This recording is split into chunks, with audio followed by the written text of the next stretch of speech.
Everyone, welcome back to Yellow Cottage Soapery. I am making sea salt and lotus blossom soap, and this is the fragrance description. It says, it is the scent of fresh air, sea salt, ocean mist, and aquatic florals, which come together to create a sexy modern twist on this fresh and clean fragrance, complete with tender green notes and beachy musks.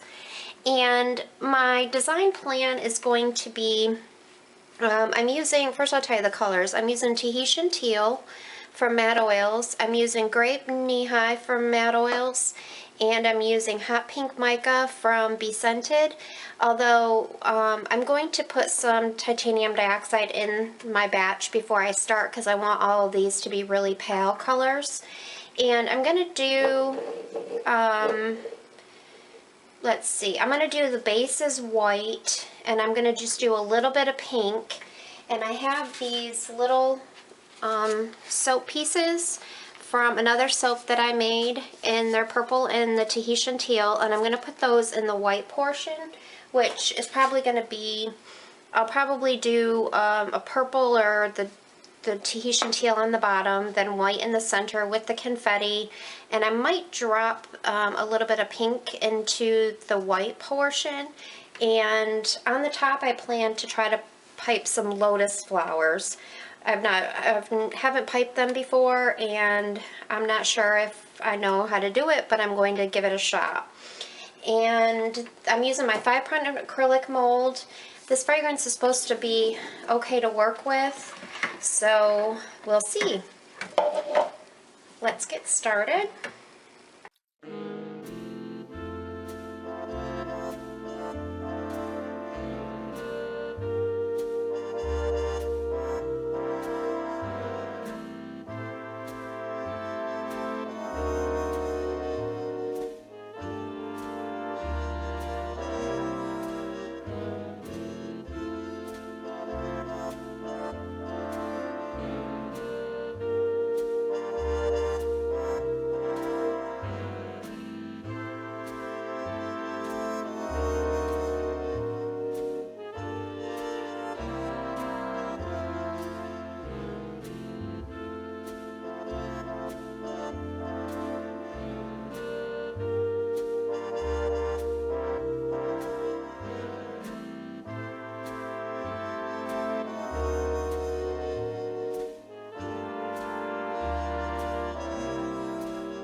back to pipe. I'm using two different mum tips.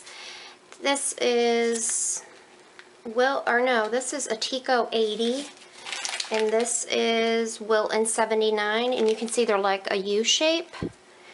And this is not really a tutorial because I've never actually done these. I kind of wish I had a bigger U to make these larger, but I'm just going to work with what I have.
back to cut sea salt and lotus blossom.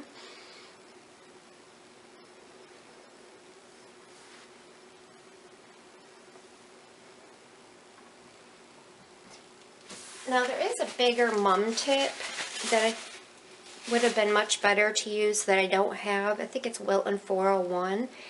And with a lotus, they kind of, you know, stick up. But if I had waited that long to pipe, I would have had a hard time having it come out of the piping tip because it's such a small opening. But if I had the larger one, I could let the piping sit up longer and make it firm so it would stand up more.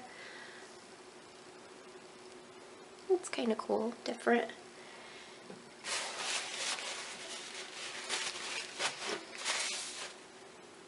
But overall, it's fine because once they're cut, you can't, you know, tell anything anyway. Oh, that's cool.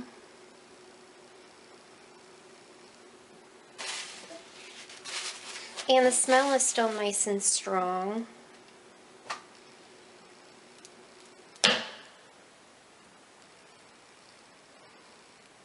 You can just see a little bit of the pink. It kind of got thick on me. I was hoping I could swirl it a little better, but